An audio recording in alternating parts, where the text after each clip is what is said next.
Baik, sekarang kami berada di Masjid Sultan Suryansah. Ini adalah merupakan peninggalan sejarah dari Kerajaan Banjar atau Kesultanan Banjar. Kesultanan Banjar atau Kerajaan Banjar ini adalah merupakan salah satu kerajaan Islam yang ada di Nusantara. Kerajaan Banjar ini berdiri pada tahun 1950 dan menjadi Kesultanan Banjar pada tahun 1526. Akan tetapi dihapus oleh pihak Belanda secara sepihak pada 11 Juni tahun 1860. Akan tetapi masyarakat Banjar ini tetap mengakui adanya Kesultanan Banjar ini. Secara geografis, Kerajaan Kesultanan Banjar berada di wilayah Kalimantan Selatan, tepatnya yaitu di Jalan Queen Utara, Kecamatan Banjarmasin.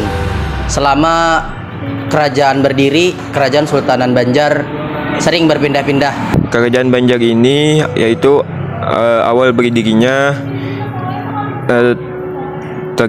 terdapat antara perebutan tanah antara anggota keluarga dari Kerajaan Daha yang dipimpin oleh Maharaja Soekarama. Assalamualaikum warahmatullahi wabarakatuh. Perkenalkan, nama saya Samsul, humas dan sekaligus pemberi nama narasumber yang ada di Masjid Sultan Suryansah, dan juga kita menjabat sebagai wisata di sini. Alhamdulillah lah, tamu kita pada hari ini dikenal sebagai raja karena keturunan raja belum jadi raja. Itu cucu dari Maharaja Soekarama. Kayaknya Maharaja Soekarama ini menobatkan cucunya yang bernama Raden Samudra. Karena Raden Samudra ini umurnya baru beranjak, ada yang 7 tahun, ada yang 10 tahun. Mendengar itu, paman-pamannya ini agak kurang nyaman. Sebenarnya aku nih yang jadi raja, kenapa cucu keponakan gitu.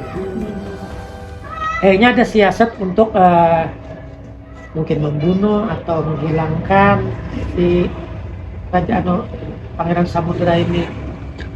Lalu diasingkanlah Pangeran Samudra ini. Diasingnya itu tidak menentu karena diceritakan dengan nelayan, disamarkan dengan nelayan, sehingga beliau ini kadang terlihat keturunan raja.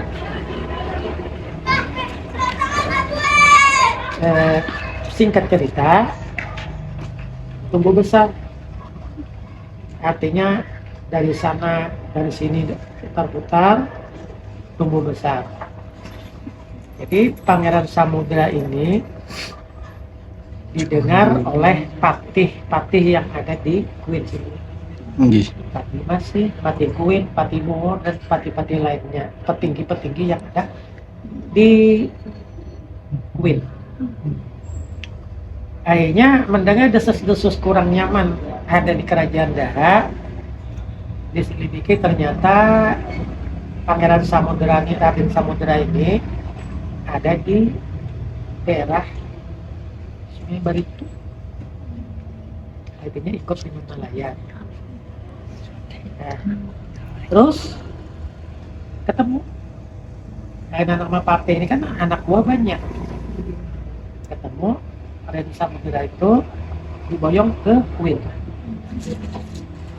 Jadi mungkin ada utusan dari sini ke sana, sini Kerajaan Daha ke Queen, kampung Queen, bahwa Sultan Suryansah Raden Samudra ini diketemukan.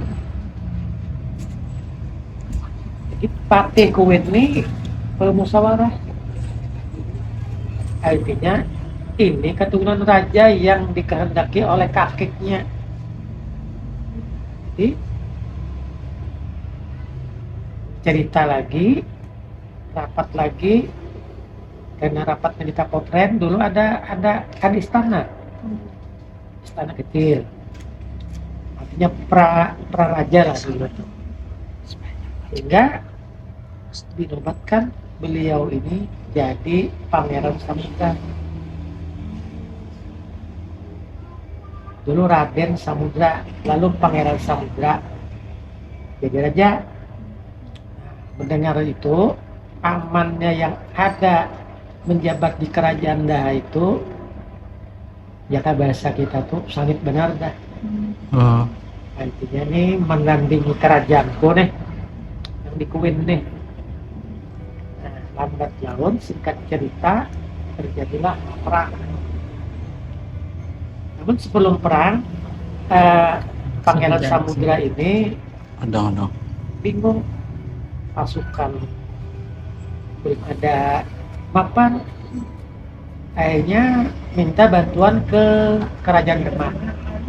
Selain ornamen masjid, di sini ada juga batu keset yang digunakan untuk membersihkan kaki sebelum masuk ke dalam masjid, dan jam matahari penunjuk waktu sholat. Selain yang telah dijelaskan tadi, kami juga berkunjung ke sebuah museum yang terletak di dalam komplek makam. Di sini dapat dilihat banyak sekali peninggalan Raja Banjar. Yang pertama yaitu Sultan Suryansah. Saat memasuki ruangan, kami melihat ada lukisan Sultan Suryansah, Khatib Dayan, dan Tuan Mufti Syekh Abdurrahman Siddiq Al-Bukhayyan. Selain itu, terdapat keris, baju, kendi kuno, koin kuno, foto masjid zaman dahulu, kain tatamban, dan peninggalan lainnya.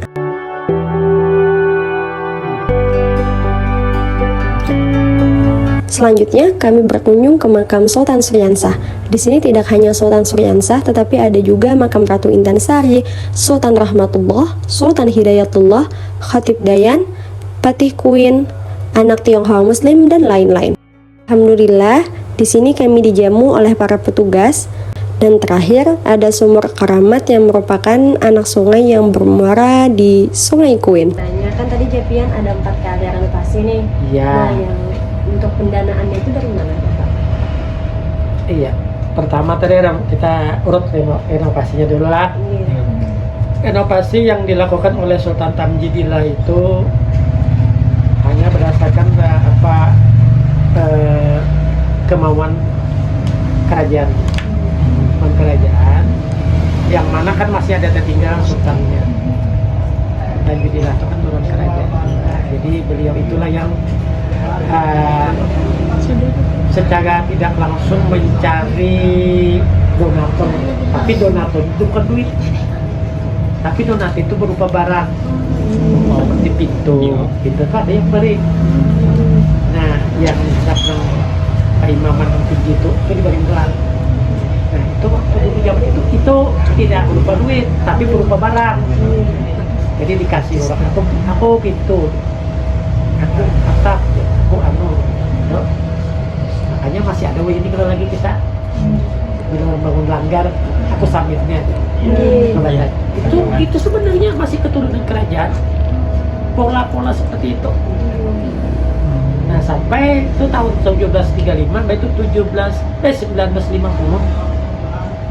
Nah, itu diserahkan ke masyarakat. Jadi kerajaan tadi ampuh itu mengelola, serahkan ke masyarakat. Jadi masyarakat ini kan ya kita tokoh-tokoh masyarakat, maksudnya ya Allah, dengan masyarakat yang dari sekitar sini dilihat dulu yang diganti cuma atap dan tiang, sedangkan lantainya juga ambruk. Ganti lantai pelan 1950 itu diganti lantainya kami jebuk udah. Nah, itu masyarakat tuh sama aja, karena tadi bertukar juga, ada yang mencari ini, mencari itu, masih dalam konteks tuh kada terlalu, ya ibarat menukar tuh kada terlalu banyak yang menyumbang barangnya.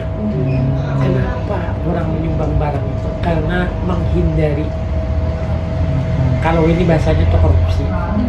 Kalau barang itu korupsi, ayo sambil dikorupsi Pak. Aduh, beli dikorupsi kali. Karena aku bagiin 10 sak samin duitnya. Sudah beban, sudah melihat barangnya. Kurangnya kata kawas, coba duit. Nah, jadi pendidikan bahari itu bagus, menghindari adanya penyalahgunaan dana hingga tidak serta-merta uang. Nah, yang ketiga pada tahun 1975, nah itu campur tangan oleh Pangdam Kodim, itu bakti sosial. Jadi masjid nang dulu diubahnya karena kada denang menangati pejabat tinggi lalu ada nama di menangatinya. Padahal di dalam kepubakalan itu kan kada boleh benda sejarah itu kada boleh dirubah, diperbaiki boleh, dirubah kada boleh dirubah. Abut bahasa kita itu. Sedikit. Padibilang saja diubah-ubah. Nah, berselang 75 kita repot tahun 1999 sampai 2000 dikembalikan sedikit oleh Gubernur Haji Hasan Ahmad Kalimantan Selatan. Jadi petinggi-petinggi yang ada di kota Banjarmasin ini yang membangun ini mengembalikan seperti asal, hingga ditambahkan berangsur-angsur ditambah ornamen-ornamen Banjarnya, kiasan-kiasan. Makanya situ ada melati, ada rantai, ada nanas, itu semua ada arti. Semua ada arti. Kegiatan apa saja Pak di Masjid Sultan Suwansah ini yang sering dilakukan kayak rutinitasnya gitu Pak? Sampai sekarang. Iya, sebagaimana biasa seyogyanya di masjid ini kan mungkin ada kegiatan-kegiatan agama. Yang pertama-tama dulu majelis itu ya pembelajaran lain itu ada 4 kali seminggu di sini. Ya kebiasaannya tuh ceramah agama lah, cuma ceramah agamanya ini tersusun kayak ada panduan pembelajaran. Jadi ada 4 guru di sini. Itu seminggu 4 kali. Itu kegiatan rutin. Di samping kita kegiatan kita sholat Jumat kan rutin, sholat hari raya kan 2 kali rutin. Selain juga kita memperingati Isra Mi'raj rutin. Sebelum corona dulu kita bayun maulid yang festival itu ini gebiar ribuan orangnya. Nah setelah corona stop, sampai sekarang belum ada lampu hijaunya lagi.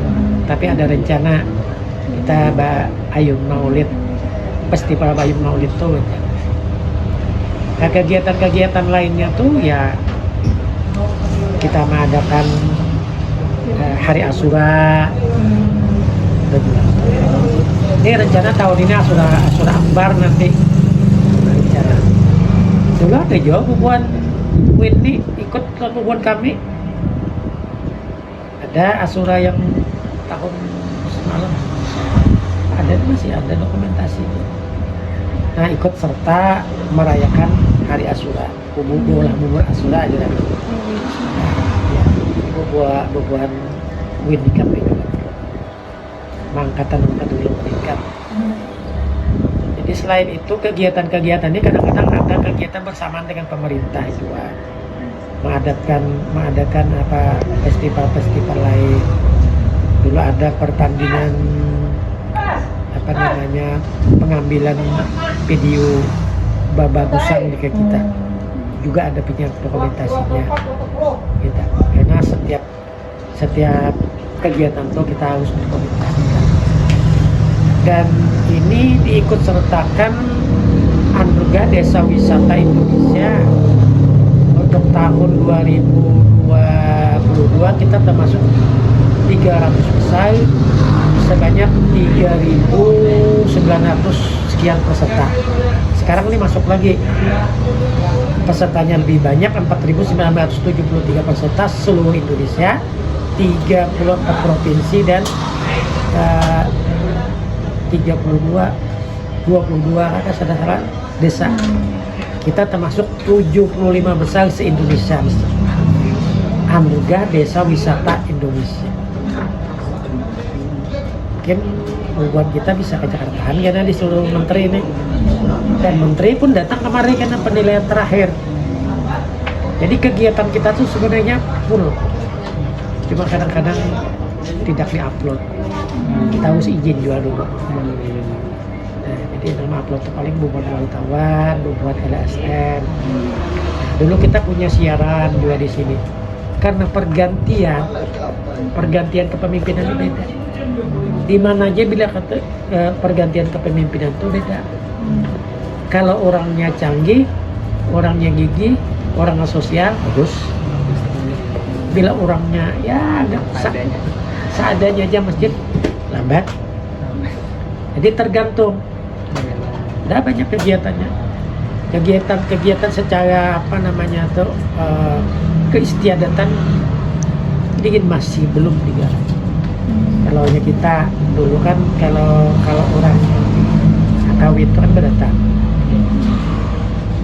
orang tuanya, bukan anaknya. Kalau nang berpacaran itu berdatang kalau itu sudah tutup mendatang para patutan bulang deh. Itu adat di sini dulu karena adat kerajaan. Bahasa depan patutan ruhoi bahan tarjujuran dah. Sudah bahan tarjujuran dah. Tarak hari kawinnya. Sudah tentu sudah kawin beberapa tahun pasti mengeluarkan anak keturunan. Nah keturunan itu pulang diayun pulang. Kalau adat kerajaan diayun, kenapa? Arti diayun itu udahan anak kuning kayak tinggi kayak raja juga, punya petinggi kayak raja, punya pejabat kayak raja tinggi. Jadi ya kayak itu ada orang sembarangan. Sudah itu diayun, sudah mulai bisa berjalan, bisa duduk. Ada pulang hajat orang bertumbangan. Ditumbang itu sama niatnya.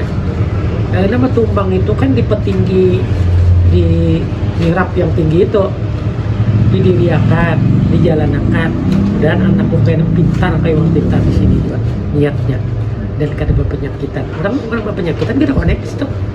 Apalagi orang garing berabah kan naik di mimbar tuh kita kawal lawan garing berabah naik. Kadang apa?